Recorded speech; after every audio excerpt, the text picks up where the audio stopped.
Ayan, kinain lang po ng ating showroom yung stocks natin. Ayan, absorb lang po ng ating showroom yung stocks natin. Mga kababayan ka Pokemon. Boom, boom, boom! Isang magandang tanghali po sa inyong lahat mga kababayan ka Pokemon. Happy lunch, ikain nyo na lang po kami. Huwag po kayo makalimot, like, share, comment. Boom, boom, boom! Andito po tayo sa ating showroom ngayon. At ayan, marami na po tayong sold out. At habang available po yung mga items natin, mag-dibs po kayo. Habang available po, Sir Jasper Liao. Hello po sa inyo. Boom, boom, boom! Meron kami benta isang Moltres. Isang Moltres UPC. Magbibenta ako ng SPC. Market price ko po nabili. So, medyo higher. Pasensya na po. And then, itong 151 natin, magkano siya? So, sabi ko kahapon, 11.5. 11.5, dalawa lang po yan. So, mga sold out na po yung mga products natin. Yung Fusion Strike, Build and Battle, sold out. Ano pa ba? Yung 151 Mini Teens, sold out. Ascended Heroes Mini Teens, sold out. Nag-oversell nga po kami. Tapos, sold out na po yung stacking teens. Nag-oversell din po kami. Kaya sorry po sa mga hindi po na nabibigyan. Nag-oversell po kami. Sorry po. Sa mga pre-order natin. So, dahil nag-oversell po kami, pwede po kami magbigay ng ano. Ayun, hindi pala. Ayun, may nakita ko dito, luma. Baka gusto nila yun. Yan. So, bigay ko na yung luma. Pakisabi. So, nag-oversell kami ng stacking teens, pero meron po kami naiwanan dito isa. So, bigay na namin yan. Yan po yung luma. Ito, lahat ng ETBs na yan, pwede ko ibenta. So, lahat ng ETBs na yan, pwede ko ibenta. At running low talaga sa ETBs. Sa maniwala kayo sa hindi, mahal po yung mga ETBs ngayon. Ang mamahal po nila. So, above market po. Maraming above market na ETBs. Kasi wala lang po talagang stocks. Ayan, mga kaibigan, sige, pwede ako, Surging Sparks, wala na po akong pamalit din dito, kasi nga po, yung mga products ay talagang overpriced na rin po, especially pa na ipapa-ship pa natin from abroad to Philippines. Then may mga risk pa rin po sa mga damages. Yes po, may mga scam pa. May mga scam pa po. Sa ating Build and Battle Stadium. Magkano yung Build and Battle Stadium?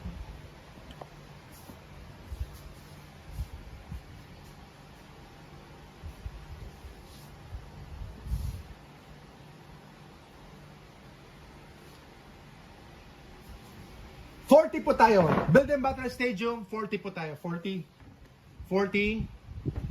And then, medyo masama ang loob ko doon kapag nabili sa 40.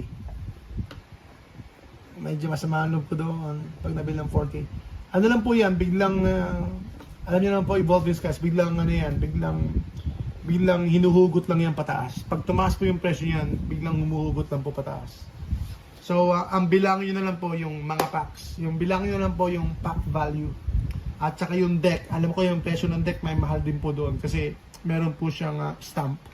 Yung promo card na nandoon.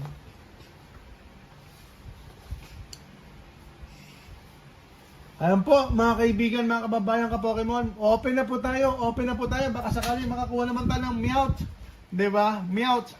Eto, kahit na makita nyo. Halimbawa ito, makikita nyo sa magkano sa collector to? Check natin sa collector.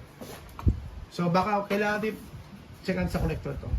So kahit na makita nyo sa collector to, hindi naman to readily available sa Pilipinas. Wala naman pong ganito kaagad sa Pilipinas. Meron, siguro mabibilang na ng kamay, pero yung nagbebenta, ewan ko lang. Kung meron nagbebenta na, automatic meron agad. Kahit sa eBay, medyo madalang din siya.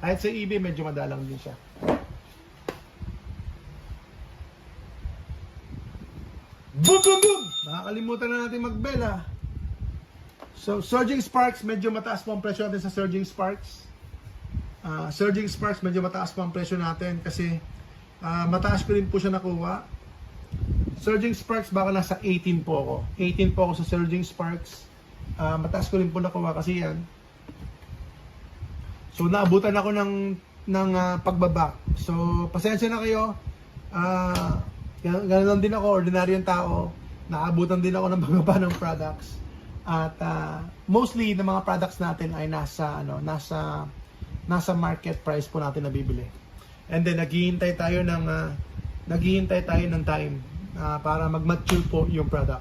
Yes po, naalala ko si Kalbo. Kumusta ka na, Kalbo? Na-miss kita. Pare. Na-miss kita, pare. Kalbo! Ito na po ang dakilang kalbo natin. Dakilang kalbo natin dito. Yan po ang guardian angel natin dito.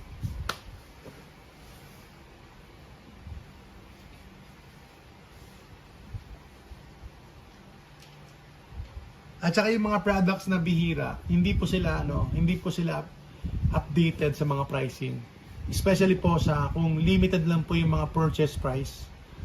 Limited lang po yung mga sale, yung mga nabibili, nabebenta. Limited lang po. Hindi po updated yung mga price nila. So, you have to be careful na dapat maging in a way aggressive din po tayo if we have to be aggressive sa pricing.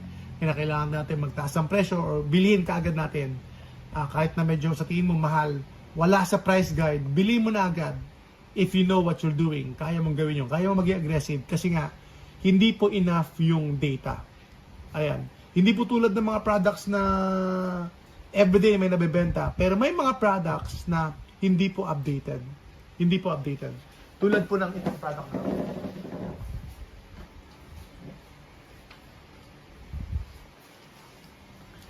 Tulad po ng product na ito.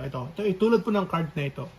So, ang pricing nito, hindi po siya masyadong updated. Sa pagkakalam ko kasi hindi po siya nabebenta araw-araw. Dahil kokonti lang po yung cards na ito.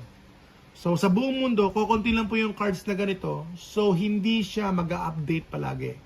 So, may mga cards o may mga products na nag-update lang siya once a month. Especially po sa mga booster box na tulad ng Cosmic Eclipse. Yung mga booster box na mga luma na, yung mga may age na po, especially yung mga vintage. Yung mga booster box na vintage, hindi masyado nag-update yun kasi madalang lang po mabenta yun. So, yung price noon, hindi po talaga ganun ka-accurate. Or hindi po talaga siya ganun ka-market. Kasi bihira po siya. Ayan, bihira pong nabibenta or bihira po bihira po yung nagsisell kasi limited lang po yung mga products.